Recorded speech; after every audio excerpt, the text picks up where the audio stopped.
Pero bueno, ya están ahí en el capítulo 20, versos 25 al 28. Miren, les leo, síganme con su mirada.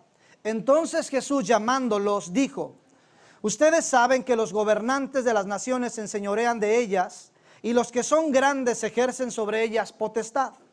Verso 26. Mas entre ustedes, y este me llamó mucho la atención, mas entre ustedes no será así, sino que el que quiera ser grande entre ustedes será su servidor. Y el que quiera ser el primero entre ustedes será su esclavo. Como el Hijo del Hombre no vino para ser servido, sino para servir y para dar su vida en rescate por muchos.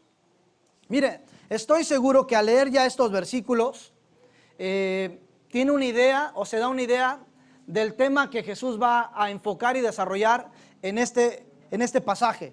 Y tiene que ver precisamente con la grandeza, el honor y, ojo, también con el servicio. Repito, la grandeza y el servicio. Una de las preguntas que pueden saltar a su mente mientras leíamos estos versículos puede ser, bueno, ¿con quiénes o por qué está tratando este tema de la grandeza y el servicio? Bueno, vamos a ver el contexto. Los versículos del 17 al 19 que no leímos la semana pasada, obviamente de manera intencional, porque al final me daba cuenta que creo que encajan mejor con la línea de pensamiento que Jesús va a desarrollar en estos versículos siguientes. Le narro rápidamente los versículos del 17 al 19. Jesús, después de que les comunicó esta enseñanza, recuerdan, del reino de los cielos es semejante a un padre de familia, a un hacendador, a un dueño de una viña. Recuerdan, lo vimos la semana pasada.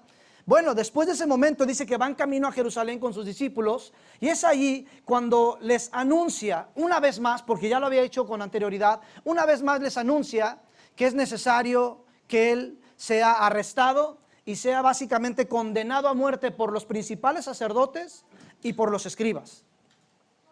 Me llamaba mucho la atención en el versículo 19 porque da unos detalles, ojo, de los padecimientos que está por experimentar en un futuro muy cercano, y los detalles son los siguientes, están ahí en el verso 19. Número 1, azotes, bueno, más bien escarnio, azotes, y lo obvio que es la muerte, hablando de la crucifixión. Me encanta cómo cierra este versículo 19 Jesús, porque dice: más al tercer día resucitaré. Miren, después de tremenda noticia que les da a sus discípulos, yo me atrevería a pensar que se hizo un gran silencio. O sea, un silencio aterrador. Casi se podía escuchar, como dicen por ahí, cuando cae un alfiler al piso. Así, de esa magnitud, yo me imagino el silencio. Ahora, ¿por qué era necesario mencionar estos versículos? Creo que van a ser importantes para tener un entendimiento, digamos, completo de la enseñanza que Dios tiene para nosotros en esta mañana. Ya en el verso 20, vaya conmigo ahí en su mirada, del verso 20 al 24, Jesús nos va a dar la razón específica, escuchen, la razón específica de por qué tuvo que abordar este tema de la grandeza y el servicio. Se los cuento rápidamente estos 4 versículos del 20 al 24. Recuerden, nos quedamos ahí que había un gran silencio, ¿no es cierto? Había un gran silencio. Y miren lo que pasa, verso 20.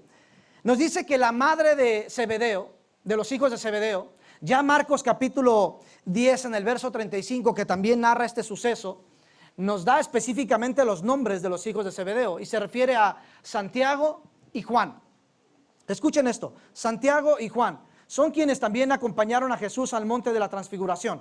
Y ahí está, Santiago y Juan, ahí no está Pedro, pero estos dos sí, Santiago y Juan. Y miren lo que va a suceder. Dice que se acercan con Jesús y se postran delante de él. Recuerde, Santiago, Juan y su madre se acercan con Jesús en medio de ese silencio aterrador y se postran delante de él. Al ver la posición Jesús de la madre y sus hijos, él piensa: de seguro necesitan algo, quieren pedirme algo. Así que Jesús no duda en preguntar: ¿qué puedo hacer por ustedes? A lo que la mujer responde inmediatamente. Escuchen esto: por favor, concédeles a mis hijos el honor y privilegio de sentarse uno a tu derecha y otro a tu izquierda cuando estés en tu gloria. Cuando leí este pasaje yo me preguntaba, más bien me decía, ¿qué manera de romper el silencio? Casi se me hacía como una falta de respeto. Oye, Jesús acaba de decirles que va a ser escarnecido, que va a ser azotado y que va a ser crucificado, o sea, que va a morir. Y la mujer, en lugar, uno pensaría de ir y fortalecerlo, animarlo, consolarlo. No, se postra delante de Jesús porque quiere un favorcito. Miren nada más qué favorcito. Que mis dos hijos, Santiago y Juan, uno a tu derecha y el otro a tu izquierda. No pedía cualquier cosa, ahorita lo vamos a ver. Ahora, las respuestas de Jesús siempre son increíbles, son hermosas.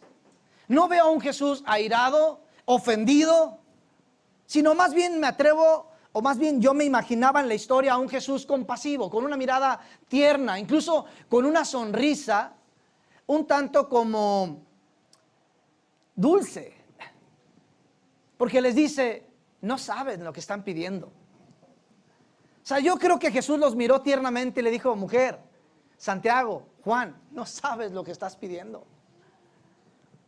Ahora miren nada más, la respuesta de Jesús es con una pregunta también. Miren cómo responde en el verso 22. ¿Pueden ustedes sufrir? Escuchen esto. Jesús está respondiendo a la pregunta, a la petición de esta mujer, de Juan y Santiago. ¿Pueden ustedes sufrir los mismos padecimientos que estoy por padecer? ¿Cuáles? ¿Lo recuerdan? Escarnio, azotes, la muerte. Jesús le está preguntando a estos discípulos, ¿pueden ustedes sufrir estos padecimientos? Ahora, la respuesta de los discípulos me encanta, porque es con otra pregunta, y le dice, ¿podemos? O sea, los discípulos hasta este momento no habían entendido lo que Jesús estaba queriendo decirles. Y ellos preguntan, ¿podemos? Ahora, escuchen con atención la respuesta de Jesús en el verso 23. Jesús les dijo, así será. Miren, ese así será tiene muchísima profundidad, porque es una profecía. Ojo, Jesús anunció su muerte, que se iba a dar en un tiempo ya muy corto, por todos los acontecimientos que ya vimos en la historia de Mateo. Él está diciendo, voy a morir, al tercer día voy a resucitar. Está anunciando, profetizando su muerte, pero ahora va a anunciar y profetizar la muerte de estos discípulos, de Santiago y Juan. ¿Por qué digo esto? Jesús le dice, así será. De hecho, ahí mismo en el verso 23, es ahí donde responde, van a poder beber de mi copa y del bautismo con que yo fui bautizado. Se está refiriendo a su muerte, ojo, se está refiriendo a su muerte. Y le dice, así será. ¿Sabía usted que Santiago se convierte en el primer mártir de los apóstoles? O sea, el primero de los apóstoles que muere por su fe. Jesús le dijo, así será. De hecho, los varones estamos leyendo el libro de Hechos, bueno, ya por terminar el libro de los Hechos, buenísimo. Y en el capítulo 12 vemos la muerte de Santiago. Había un momento de persecución y Santiago es llevado ante Herodes Agripa y este lo decapita, convirtiéndose en el primer mártir, tal como Jesús había dicho, así será. Pero Jesús estaba diciendo, así será. ¿Se da cuenta cuánta profundidad hay en esa palabrita nada más? Así será. Pero miren la respuesta, aquí viene, ya estamos entrando ya en materia, ya viene lo bueno. Apenas estamos calentando motores, recuerden que es el contexto. Y le dice, pero sentarse a mi derecha y a mi izquierda no me corresponde a mí hacerlo. Cuando yo leí esto dije, qué acto de humildad tan hermoso. O sea, el Rey de Reyes y Señor de Señores está diciendo, a mí no me corresponde dar esos lugares, sino a mi Padre. A mi Padre dice que Él es quien elige y aparta. Ahora, permítame y me veo en la necesidad de hacer una nota aclaratoria aquí. Alguien pudiese pensar que entonces Dios hace una elección por, digamos, al dedazo, ¿no? Simplemente por gusto. Porque ojo, aquí está diciendo, esto no me corresponde a mí dar lugares, sino a mi Padre, que básicamente es el que ha elegido y ha preparado a algunos. Pero vuelvo al punto. Dios no se está refiriendo a que Él decide como se le antoja a quién sí, quién no. Porque entonces caeríamos en un error y horror teológico, ¿no? De que entonces, bueno, yo no soy salvo porque Dios así quiso que no fuera salvo. No, recuerde que la salvación es para todos. La invitación de salvación, ojo, es para todos. ¿Dónde está el punto? de nosotros depende si elegimos la invitación de Dios para salvación o la rechazamos. O sea, Juan capítulo 3, versos 17 y 18 son muy claros al respecto. O sea, quien tiene al Hijo, o sea, Cristo tiene la vida, pero quien rechaza al Hijo no tiene vida.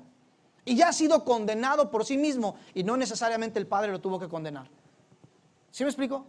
No es como que un día Dios se levantó y dijo, a ti te elijo, a ti no. No, la invitación de salvación es para todos. Hay de aquel que rechace esa invitación.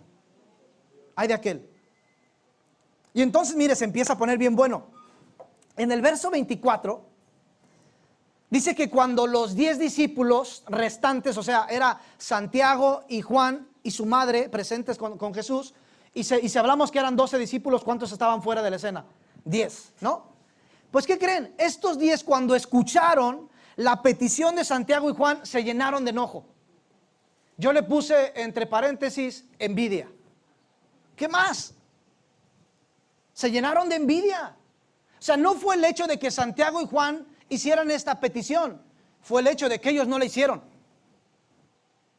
Para este momento los discípulos no sabían la respuesta de Jesús. Recuerden que fue el 25, 26, 27 y 28 lo que leímos, ¿no? Para este momento los discípulos no sabían la respuesta de Jesús, así que quiero pensar que los 10 restantes estaban imaginando, ya nos ganaron el lugar. De seguro este Juanito ya está a su derecha y este Santiago a su izquierda. Yo me imagino a los discípulos con tanto enojo y envidia, miren, al grado que me imagino esta escena, y ahorita lo vamos a corroborar, no tanto como una imaginación nada más así alocada, no, que hasta se fueron, se agarraron de la mano con otros 2, 3 discípulos y ahí iban por las calles, agarraron una piedra para murmurar. Así me lo imagino. Y ojo con esto, a lo mejor Dios nos está tratando de llevar a un tema de la murmuración porque es muy peligrosa, créame, es muy peligroso. Cuando supuestamente de manera muy sincera nos acercamos a alguien para expresarle nuestro descontento sobre alguna situación, pero que Dios sea quien pese nuestros corazones en realidad. Porque a veces nos acercamos a alguien para expresarle nuestro descontento y ojo, no está mal. El problema es que no sabemos ni expresar nuestro descontento en la intensidad correcta, ni con la persona correcta, ni en el lugar correcto. Ese es el problema. Y al final se hace un chisme, pero no es el tema. Pero así me las imaginaba. ¿Por qué? Miren lo que pasa ya. Entramos al verso 25 y 28 que leímos al principio. Entonces Jesús, llamándolos, ¿a quiénes? A los discípulos. ¿A quiénes? A los enojados, a los envidiosos, a los que estaban murmurando. Dice que los llamó. Esto quiere decir que estaban dispersos, enojados. ¿Qué hace una persona cuando está enojada? Ahí se la dejo. Y miren lo que les dice. Ustedes saben que los gobernantes de las naciones se enseñorean de ellas. Lo que significa, presten atención, les gusta alardear. O sea, a estos gobernantes les gusta mostrar su poder. Y continúa diciendo, y los que son grandes ejercen sobre ellas potestad. Lo que significa que estos líderes con autoridad, dice que tratan a su gente con prepotencia. Escritos antiguos dicen que se referían a un tirano, para que nos demos una idea más clara. O sea, alguien que tiene poder y autoridad, de cualquier índole político, social, económico, de cualquier índole, utilizaba su poder para abusar de los demás. Eso era lo que era considerado grandeza en aquel entonces. Pero mire lo que dice Jesús entonces en el verso 26, que fue lo que llamó mucho mi atención. Mas entre ustedes, escuchen, no será así. Ahora, ¿qué conexión tiene con los versículos que vimos la semana pasada? Para mí mucho. Recuerden que estaba haciendo una comparativa del reino de los cielos. Es semejante a. O sea, los parámetros del mundo para definir o calificar la grandeza tienen que ver con poder adquisitivo, con poder económico, con autoridad moral, autoridad religiosa. Y Dios dice, ok, esos son los parámetros del mundo, pero mis parámetros dentro del reino de los cielos son totalmente diferentes. O sea que esos parámetros no aplican para ustedes. Ojo, no solo para los discípulos, para ustedes mis hijos, para ustedes mi iglesia. O sea que eso es para ti, eso es para mí. Si alguien está pensando en la grandeza, en el éxito, en el reconocimiento, como, híjole, debo de tener más posesiones, debo de tener más economía, debo de tener más guardadito en el banco, debo de vestir mejor, debo de tener. Si usted está pensando de esa manera, aquí Jesús nos viene a derribar el argumento. Mire lo que va a decir a continuación. Sino que el que quiera hacerse grande entre ustedes, ¿por qué? ¿Recuerdan la polémica que había? Santiago y Juan pidiendo un lugar, una posición de prestigio. Quien quiera ser grande entre ustedes, yo imagino que Santiago y Juan se miraron y dijo, esta piedra es para nosotros, ni cómo hacerte un lado. Yo creo que Santiago miró a Juan y dijo, recibe papá, esta piedra es tuya. Y mire lo que pasa, sino el que quiera ser grande entre ustedes será su servidor. Y el que quiera ser el primero entre ustedes será su esclavo. En la traducción Reina Valera dice servidor también, será su servidor. Pero en los escritos antiguos originales se refiere a esclavo. O sea, todavía está un tantito peor. O sea, nadie se quiere ver esclavizado, nadie se quiere sentir como un esclavo. Todo lo contrario, queremos ser capataces, queremos ser amos, pero esclavo. Y entonces dice aquí, el que quiera ser el primero, tendría que ser un esclavo. ¿Sabe a qué se refiere con primero? No está hablando de un orden numérico. Se está refiriendo a quien quiera ser el centro, el foco de atención, tendría que ser un esclavo. Y alguien diría, eso está loco. O sea, nadie quiere imitar a un esclavo. Un esclavo no tiene millones de seguidores en su Instagram. No, más bien el capataz. Cuando sale con su cuatrimoto, cuando sale en su yate, cuando vuela a tal ciudad, cuando vuela a tal país, ese es grande y hay que seguir. No, Jesús viene a derribar eso. Como el Hijo del Hombre no vino para ser servido, sino para servir y para dar su vida en rescate por muchos. Venga, ahí le va. Ahí le va lo que Dios puso en mi corazón referente a esta historia. Y no crea que estamos empezando.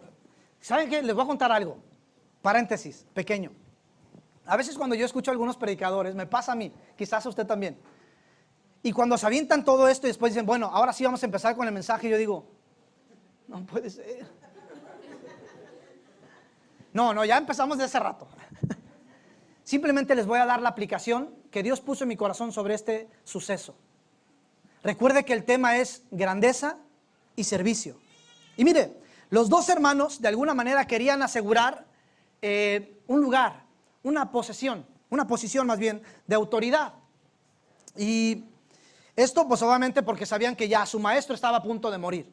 Ahora no culpo a la acción de su madre, porque como toda madre orgullosa, no, así me la imagino, decir, oye, mi hijo ni buenas notas tenía en la escuela.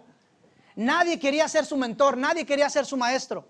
Y ahora resulta que tiene como maestro a Jesús. Aquel que tiene poder para sanar, aquel que tiene autoridad para echar fuera demonios. Pero su maestro ya va a morir. ¿Y mis hijos? ¿Qué va a pasar con ellos? Si no tienen un título, son pescadores. No, Jesús se muere y yo les tengo que asegurar un lugar. Porque hasta este momento la gente seguía pensando que el gobierno de Jesús era terrenal y no eterno.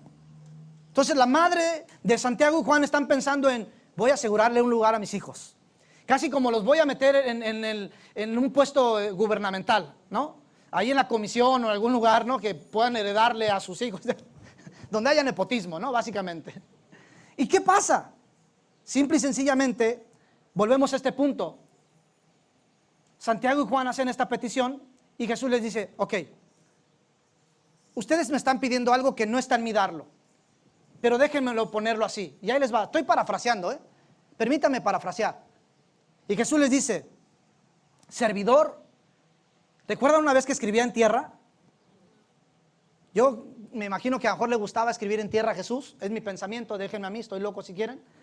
Pero a lo mejor hasta les escribió en tierra otra vez y les puso, servidor igual a grandeza. Y le dice a los discípulos, vean eso, los discípulos, servidor igual a grandeza. Y luego les pone un ladito, esclavo igual a el primero. El centro de atención, el foco de atención. Yo creo que así como ustedes, los discípulos también estaban como, ¿what? Así que tuve que escribir esto. La grandeza no se medirá por el dominio de uno sobre los otros. Escuchen, sino por la entrega de uno por los otros. Lo repito. La grandeza no se medirá por el dominio de uno sobre otros, sino más bien por la entrega de uno por los otros. Y en el verso 28 me llama mucho la atención que Jesús se pone de ejemplo. Jesús dice, yo mismo ni siquiera vine para ser servido, sino incluso vine para servir. En resumidas cuentas, mis amigos, si queremos ser grandes, escuchen esto. Si queremos ser considerados importantes y tener un lugar de prestigio, un lugar privilegiado, debemos servir. ¿Cuántos dicen ouch al menos? Debemos servir. De lo contrario no se puede. Una pregunta que saltaba a mi mente es la siguiente. ¿Y por qué debería servir? ¿Alguien de ustedes ha hecho esa pregunta? Estoy seguro que sí, no necesita asentar con la cabeza ni mucho menos. Pero ¿por qué tendría que servir? ¿Por qué tendría que hacerlo? Bueno, déjeme darle 3 respuestas así, rapiditas, no lo vamos a ver a profundidad. Número 1, porque fuimos creados para servir. Yo creo que con esa ya no habría necesidad de mencionar las demás. O sea, Efesios capítulo 2, verso 10, dice que fuimos creados en Cristo Jesús para buenas obras. O sea, mis amigos, usted y yo, llámesele creyente o no, fuimos creados para servir. Así de sencillo. 2, nuestros dones, escuchen esto, me encanta. Nuestros dones fueron dados por Dios. ¿Cuántos dicen amén a eso? O sea, ¿no es cierto que decimos que todo lo que tenemos por Dios? ¿Sí? Bueno, nuestros dones fueron dados por Dios, pero ¿qué creen? Para el servicio de los demás, no para servirnos a nosotros mismos. Pastor, ¿eso es bíblico? Por supuesto. Primera de Pedro capítulo 4 versículo 10 dice que cada uno de ustedes ha recibido un don de parte de Dios. Úselo para el servicio de los demás. Así lo dice.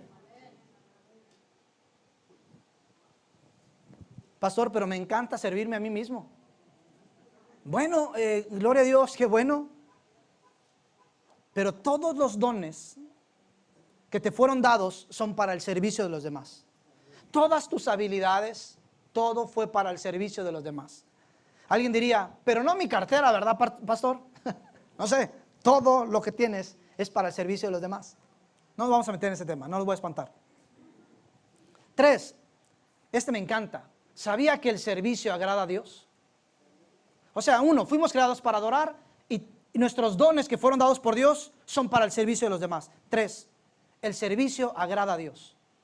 Lo vamos a ver más adelante en Mateo capítulo 25, no me voy a meter mucho con eso, pero básicamente él está diciendo, me viste sediento y me diste de beber, me viste hambriento y me diste de comer, me viste forastero y me acobijaste, me viste desnudo y me vestiste. Y entonces la gente dice, ¿cuándo te vimos sediento? ¿Cuándo te vimos hambriento? ¿Cuándo forastero? ¿Cuándo desnudo? Y entonces Jesús responde, dice, cuanto lo hiciste por uno de mis pequeños, por uno de mis hijos, lo hiciste para conmigo.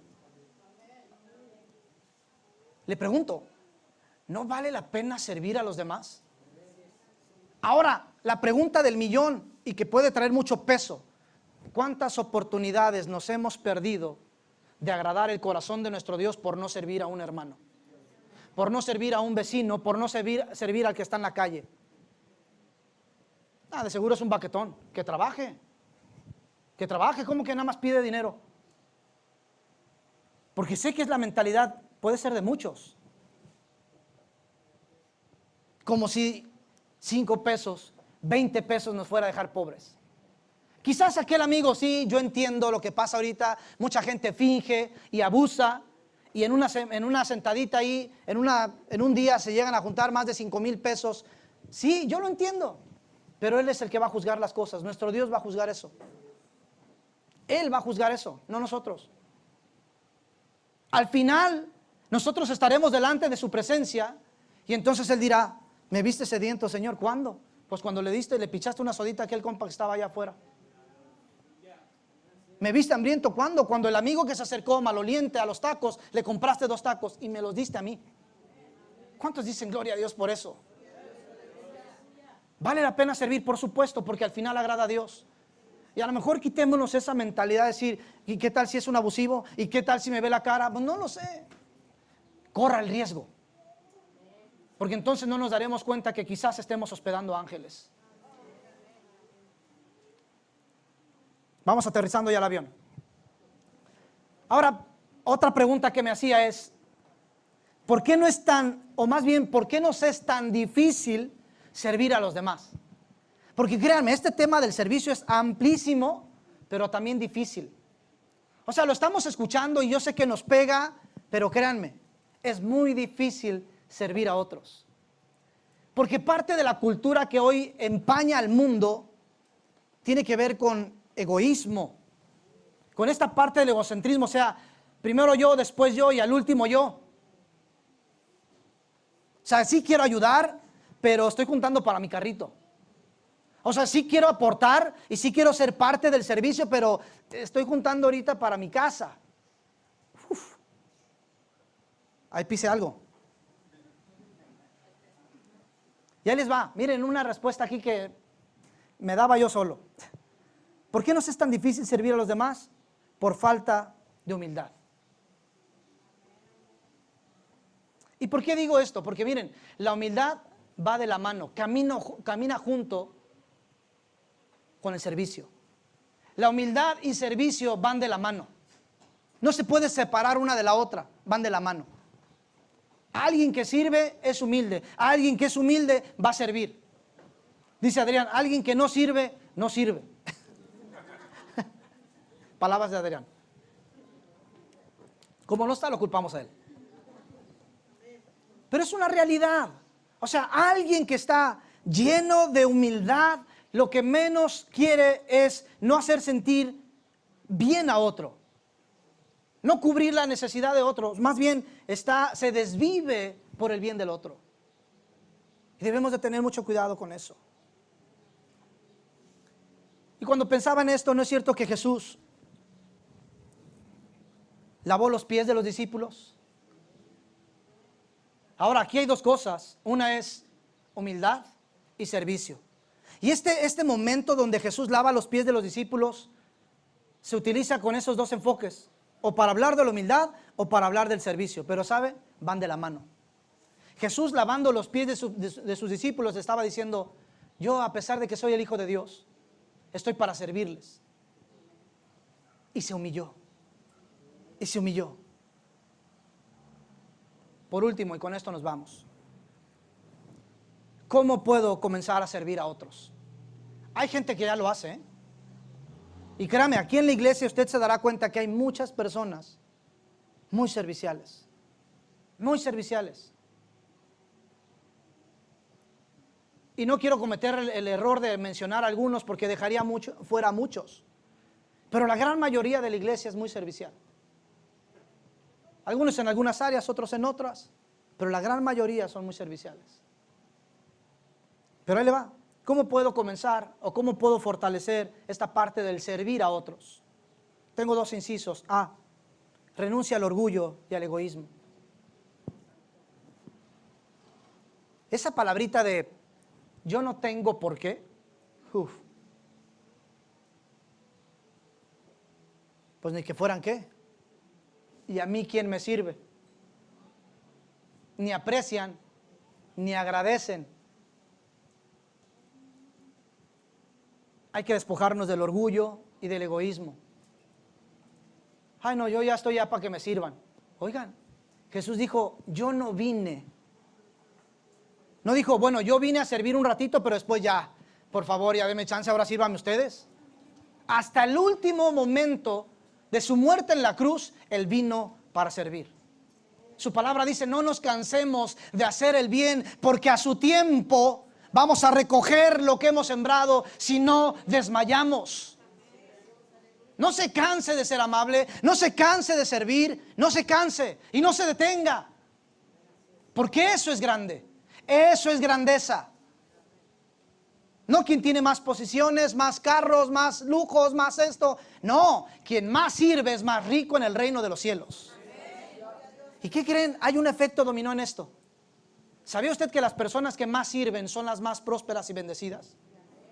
O sea que incluso hasta Dios se encarga de decir, mira, mijo,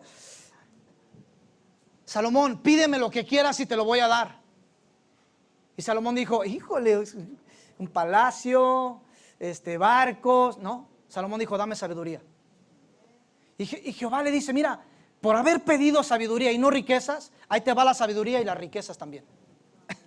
Qué bueno es Dios. Mi Dios, ayúdame a ser grande. Y Dios te dice, ok, sirve a los demás. Y tú dices, claro que sí, Señor, voy a servir a los demás. Y Dios dice, por haber servido a los demás y no haber pedido otra cosa, ahí te va lo demás. Yo sé que el estudio es importante y demás, pero a veces estamos tan enfocados en alcanzar nuestras metas y sueños a través de escalones y escalones y escalones, y dejamos de lado el servicio, que es lo que nos puede catapultar de un solo.